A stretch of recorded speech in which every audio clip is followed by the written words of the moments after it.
For the variance, how many decimal places do you want us to go? So this is the sum of all You could show me a few, but in the calculator you don't round at all You don't until the end, until after you square root. Yeah. How is this?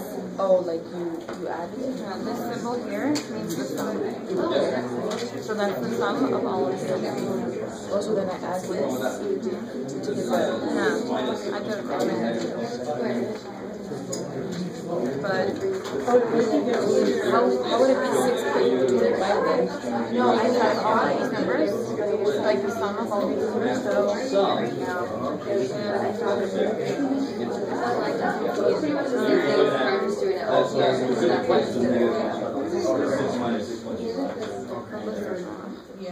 Dang, I can't write it. so this one, the sum of x should equal 75. So if we go through the list, Does it really happen? Oh my gosh. I can't do it. Is this what we did? I don't know. I don't know. Wow, that's embarrassing. All right. Yes. Class started at 11. Oh, oops. That won't be good for you. That's like so really if embarrassing. the sum of all these numbers should equal Don't, 75. yeah, okay. Oh my God. You didn't have to share that with us. You could just start showing up at 10:30. See I how know, but we that's have why I them all came up? last week because I thought it was All right, saying all right. So we got from this here. So you basically just need to know how to decode all of it. So like this is our average, our mean. Be careful you divide this by 10 minus 1. And then you can round this to Divided by 3. 12. Or at least It's like 0.25. Oh, all right, let's do this. add. And then this one is 75. We're going to do this together. Here we go. You ready? What's up? You have something quick? No. Okay. And then that's what We're going to do it together right now. So, was everybody able to get these numbers? Do those look familiar? I went and sorted it. It's always a good idea to sort when you have one data list, to sort it. Make some other stuff easier. Like if I ask you, if I give you a list of data and I said find a standard deviation, and I might ask you find P70, and you have to have it in order for that. You might as well just order it right off the bat. So now, if I want to find the variance, I want to add up L3, right?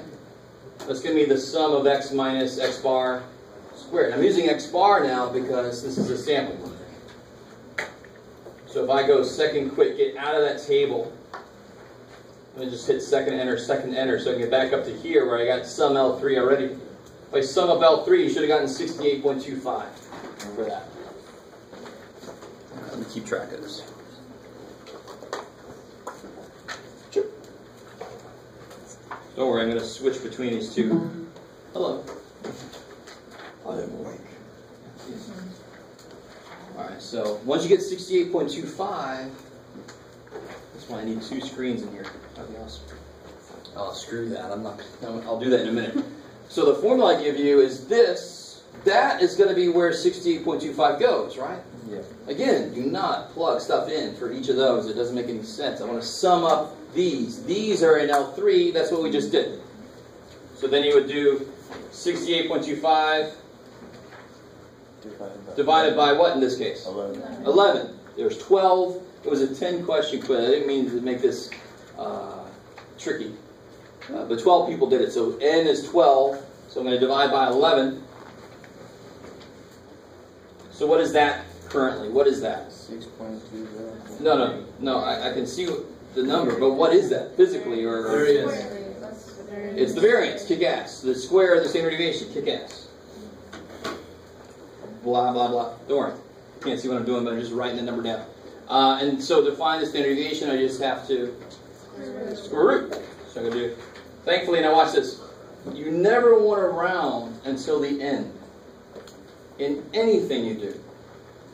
So the nice thing, I don't know if I've probably told you this, if you hit second negative, you get A and S, that's temporary memory. It has the last number that showed up on the screen. So you don't have to retype the whole damn thing, right? So for the standard deviation, you should get 2.491, rounded to at least 3 places. How are we doing so far? So that means, on average, all the data points are almost 2.5 points away from the middle, away from the mean. Because that's what that means. All right, so let me pull this back up so we can do the rest of this thing.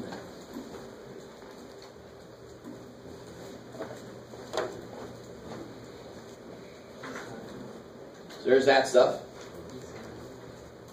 Now part C, this is interesting. I very often call standard deviation steps, and here's why. If my sample I'm dealing with is very spread out, the standard deviation is a way of getting around the data. So if I have something really spread out, then I want my steps to be really big so I can walk around my data. Right? If my data was really narrow, it went from 1.0002 to 1.0004. That's the range. My standard deviation is going to be really tiny. So I can step around. No, I won't do that again. So I can step around it. Are you guys semi with me? So I very often call standard deviation steps when I'm talking about them.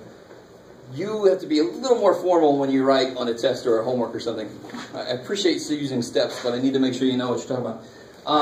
So for example, let me show you an example here that will help us figure out what that means. Look at the board. All right. Poor little dude. Okay. If I had a distribution where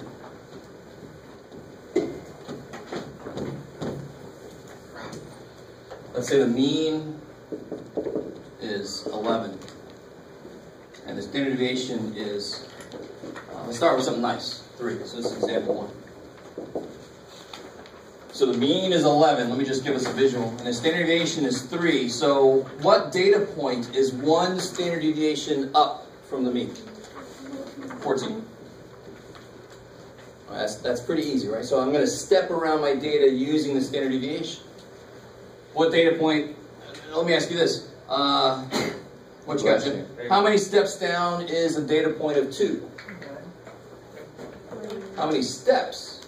Now the distance is 9, right? Yeah. But how big is each step I take?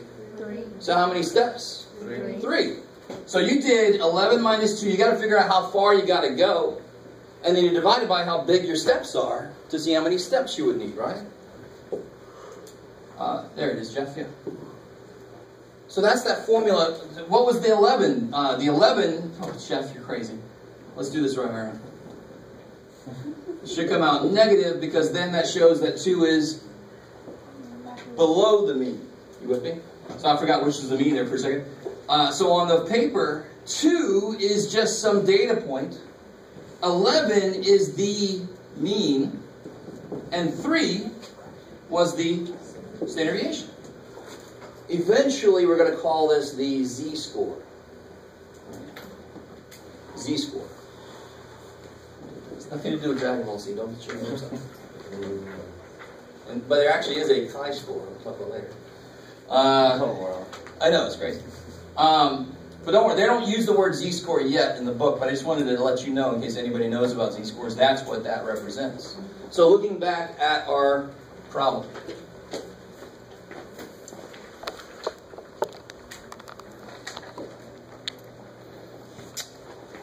How many standard deviations from the mean to the data point of 9? So what do I put in place of x? Because that's the data point that I'm currently interested in. Minus what was the mean? 6.25. And what was the standard deviation? 2.491. We'll check that here. We'll check that here in a minute. Let's see if that's right. So what do you get when you... Yeah, why does it make sense? It's 1.1 something. 04, blah, blah, blah. One step from 6.25, I would add 2.5. So if I add 2.5 to 6.2, I get 8.7. It's a little more than one step above the mean. Does that make sense? If the mean is 6.25, one step up would get you to like 8.7. So 9 is a little more than 1. So it's 1.1 steps. It's like 1 1/10 of a step. One step and then I'm there.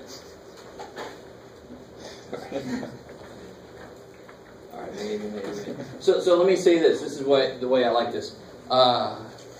If you had to measure the distance from you to the next person over, what unit might you use? What do I mean? Would you use miles?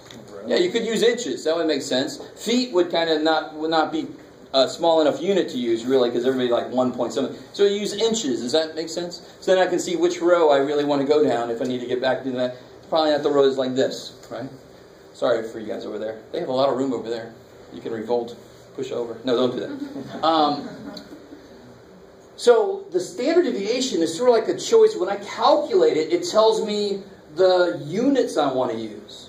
So my ruler, so if I had data that was like this, I would want my ruler to have tick marks a little bit bigger. If my data was like this, then my ruler, I want my tick marks to be much closer together. Does that make sense? If I want to measure from here to the next town, I'm not going to use inches. I'm going to use miles, right? Or maybe even kilometers if we agree with 99% of the rest of the world. But no, we don't, so that's different. All right. So that's just me trying to explain the concept. I mean, so to measure distance in statistics, to measure distance in a data set, I use number of standard deviations. So I would say the person that made a 9, that's a pretty high score. But this tells me much better. Well, it's above the mean by 1.1 steps. So it tells me relative to everybody, how did this person do? If it's positive, that's good. That means you made above the mean. Right? So for example, my first graduate class, I got my first test back, and I got like a 20 out of 44. And I thought, I shouldn't be here. Oh, shit. And the teacher said, good job, Jeff. I said, what? So, of course, they curved to hell. I mean, I don't think I made above a 50 officially, but it was curved to B's and A's because everybody died, right? It's just the way it is. So I could talk about my relative score, relative to the mean. So you can make an 80 on a test, but then somebody else who made a 63 might have had a relatively better score. Because maybe your 80, the average was 83, so you got below average. But maybe the 60, whatever the hell I just said, maybe the average was 20. So they like blew it out of the park. Do you guys kind of understand what I'm saying? So it ends up being sort of like percentiles. It's more fair to compare relative to everybody else. So that's the immediate usefulness of standard deviations and what this guy is. So this would be the tick marks on a ruler. This would be how many tick marks. This is when I actually put the ruler down and measure how far things are. Okay. So here's finally what I'm sort of talking about here. This is kind of nice. So one way to use this, what do you think should be true about any set of data? If I calculate the mean, and standard deviation tells me about how spread out the data is. So if I take several steps out, I should catch a lot of the data. Let me say this again. Some of you guys have had stats, you know what I'm going for. So if I have some data like this, and I take here's the mean, and I take a step up and a step up and a step down and a step down, I should catch. And I'm thinking about like actually putting out a net, catching this stuff. I should catch most of it. Maybe there's a little bit that leaves, that gets away from me. Because if you're like, no, Jeff, what if they were farther from the mean? Then what would change though if I made the data points farther from the mean? Standard deviation would change. Then I would go further. They couldn't get away from me. And I catch them anyway. Maybe.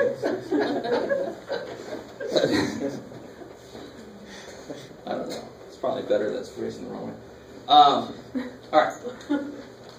So here's the idea. So in the middle, I'm going to put the mean. That's crazy. 6.25. Standard deviation was 2.491. Right. So what do you get when you add? When you go one step up? 8.741. Who do what? 8.741. Sure. And what do you get when you take one step down? 3.759. So let me make this. Let me make some symbols here. This is x bar. This will be x bar plus 1s, or just s. Right? Does that make sense? Because I added one standard deviation to the mean, so symbolically it would be x bar plus s. So this, incredibly enough, this would be minus s, or 1s, or however you want to say it. Right? So let me do this even a better way. How many standard deviations away from the mean is the mean? It's a weird question. How far from the mean is the mean? 0. How far is this? Well, you know the answer from this, right? How far away is this? And how many standard deviations away is this? 1. How did we get there? We added 1 standard deviation. So how far is it? 1. And how far is this? Negative 1, right? Because it's below the mean. That negative actually has physical meaning. I like it. So this is symbolically what's going on. And this is actually telling me just the most important information. Relative to the middle, how far away is it relative to all the data? 1 step up, 1 step down. Now, here's the important part. I always ask a question like this. On actually just about every test, we're going to learn new distributions, and then I ask this question again. What percentage of the data did I actually catch? Like I was talking about, like a crazy man up here. Well, which numbers are in here from the data? Yeah, there's 4s and 5s and 6s. So, let me see. Where's my... I should have written up here. But, somebody have it written in order here? 4? 2. 2. 4. 5, 6, 7, 9, 10. Who? 9, 10. I like it. I got you. Oh, thank you. That would have been good. Alright, now watch. So, in between here, all the 4s are definitely in here, right? Why aren't the 3s in here? That's my jam. I won't stop you. Don't want me to dance. You don't want me to dance. So, where's 3? It's out here, isn't it? So, somehow people always get these 3s to somehow be in there. No, it's 4 is the first. And what's the last number? So, I'm going to catch 5, 6, 7, 8. And then 9 is out there. So, what percentage, how many numbers out of 12 does this represent? So it's everywhere from 4 down to 8. Of course, there's no 8, so I get 1, 2, 3, 4, 5, 6, 7, 8. 8 out of what? 12. 8 out of 12 is what percent? 66. Okay. Cool. And some of you guys might already know, if you've taken any stats before, if it was normal, what percentage there would be. Oh, what's up? Oh, so this catches 4 through 8. And then I just went up and counted how many things I caught. Alright? Sorry, you can't catch them all. I got to. No, I can't. Alright. If you look, I know you put them away, but when you look at the practice test later, I ask exactly that same question on number 1. I give you a list of data, I have to do a lot of stuff to it, and then I ask exactly that. So I'm telling you, exactly that question will be on the test. All right, cool. So, we got a couple of things left. Talk about 2.7, and then, wow. So we can get out early, which is good.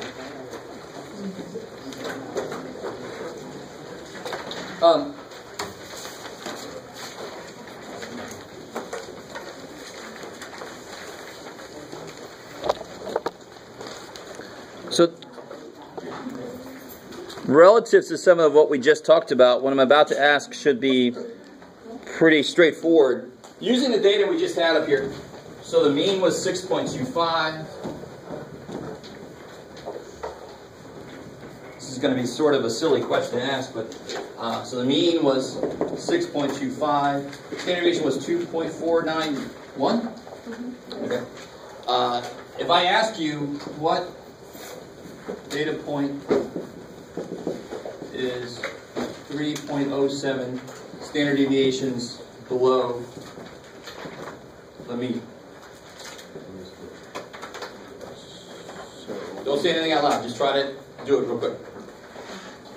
You get it or you don't. If you don't get it, it's okay. We haven't talked about this yet, really, directly.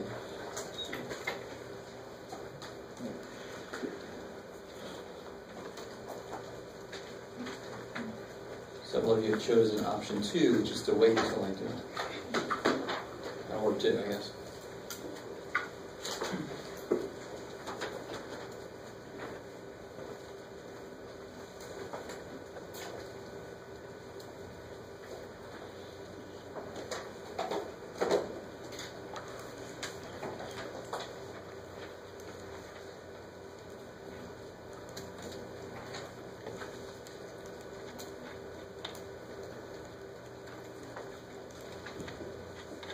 So, somebody tell me exactly what you're typing into your calculator to figure this out. 6.251 3.07 Yeah. So I want to start at the mean, and I want to go down below, right? 3.07 of these. Does that make sense? I mean, physically, does that make sense? I know where I want to start. I want to start at the mean, and I want to go below the mean by this many steps, where every step is this big. So I take the number of steps times how big each step is, subtract it from this, and what do you get? Negative 1.397. Blah, blah, blah, blah, blah. Not too bad. So you're going to see several questions like that in the homework. You'll see some questions like that on the practice test. So what is the actual formula here? This is where the book is kind of funny to me. They should just say what it is. This here, let's just go ahead and call this what it is. I'm not going to have this on the test, but I just want to go ahead and call this what it is. This is the z-score. 3.7 would be the number of standard deviations. That's what a z-score is. It tells me how many standard deviations from a data point to the mean. So what would the formula for this be in general? Given a z-score and a mean, X bar minus z-score times ds. Yeah, exactly. Oh, and be careful. Let's be careful. The minus was because the z-score itself was negative. So in general, it's this. You guys kind of with me? So if I'm below the mean, then this would be negative. So that would be negative, so that's how it becomes a minus. Okay, good. I like it. So in the book, they just have x bar plus or minus number of standard deviations. That doesn't look like math. I mean, there's math. Just replace a phrase with a letter. Good God. That's what math does. So they don't have to write so much because they can't write. As you all know too well. Okay. Cool. Let me see. There's something else. This is for a sample, of course. This is for a sample. What would that formula look like for population? Mu plus z.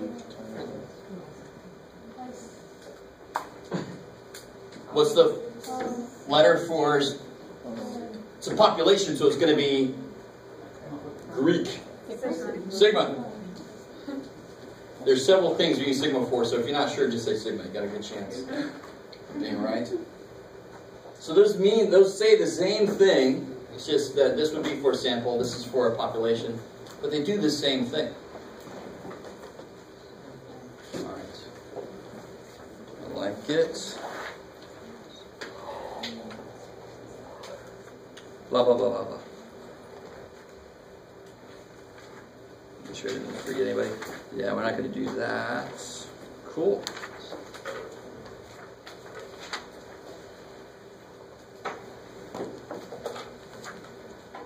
All right. So eventually, the organization of the book is a little different than the last book I used, so I got to get kind of used to it. They haven't told us too much about normal distributions yet. Do you guys? I think I've said that word in here before. Does somebody remember what normal distribution refers? Yeah, bell curve. So can you imagine for a bell curve? Here's the mean. Let's just do like a population.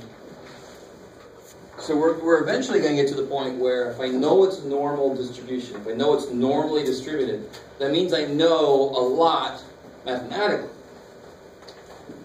I know the percentage.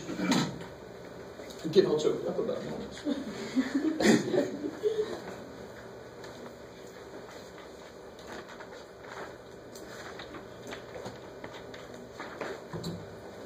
So we'll have a theorem that talks about the percentage of the data that would be, like one step up and one step down. And we'll stop writing this craziness. We'll start writing this instead. We'll just start using the pure z-score number, the distance away from the middle relative to all the data. That's what the z-score number is. So if you've ever had any stats, and I know several of you haven't, I keep saying that, but we're eventually going to get there. We're not quite there yet. Right? But that's where we're working towards. So we first had to lay the groundwork and say, how do you get around in a distribution? So the funny thing is, here's something kind of cool. No matter what the thing looks like, it could look like some weird shit. There. There's my distribution. Maybe this is ages, so there's like some young people and some older people and nobody here in the middle. You guys kind of with me? So no matter what it looks like, you can make up a list of data. You can make it look anywhere you want. Negative 18 billion, square root of 11 pi, 1.43, 2... just make up data. The cool thing is, if you find the mean, and you go 1, 2, 3 steps up, and 1, 2, 3 steps down, you have to catch at least 89% of the data, no matter what. It's kind of weird. No matter what it looks like, if you do this, go up 3 and down 3, you'll end up catching at least 89% of the data. Very weird. And for a normal curve, if you go 3 steps out, you'll actually catch 99.7%. Holy shit. So for example, heights are normally distributed. Right? So for men, the average is like 5'9", somewhere around there. And then as you go up and down, why does this shape make sense? This person here, who would this person be? Yes, exactly. A tiny person. So that's there. And then who would this person be? Holy shit, right? Like I saw Manute Bol. Anybody know Manute Bol? He played for the Warriors. 7 foot something or other. Can't miss him. Yeah, I have a friend that's 6'9". There you go. This dude would be like, hey, how's the weather down there? Yeah. Anyway, sorry. So if you see these are the ones you've got to do a double take because you don't see that every day, right? So this is an explanation of why we call this a normal curve. So the things that happen in here, if I saw somebody there, I wouldn't look twice. I'm just like, oh, there's a person, right? That's normal. I would expect that, and then the extremes would be on the outside. It kind of jives with if I go out 3 standard deviations. Almost everybody's in there. I'm not going to get like excessively tiny people or excessively tall people. And I don't know if you guys know, the Guinness Book of World Record tallest person and the Guinness Book of World Record shortest person, they actually got together just to say, hey. Or I don't know. Anyway, all right. Whew. That's awesome. I need time anyway to get ready for my next class, so this is perfect. Any questions about what we did today? Everybody's got a practice test, right? Yeah. So on Thursday, the answer key for that practice test. And then next Tuesday is the test. Class is over? Say it? Is class over? Yeah, sure. Yeah, I'm done. Yeah. It's fine with me.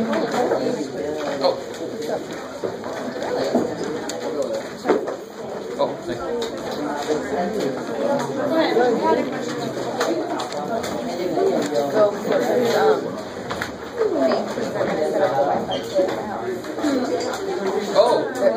Just related to that, it's always about the patients of this one. So the sampler would be the randomly selected patients. But all the patients from the randomly selected. Tell me what that meaning is. And profit has negatives. So the mechanism is ratio. So ratio data can have negative values. 0 has to be 0 profit. Take care, man. 0 profit means no profit. 0 car.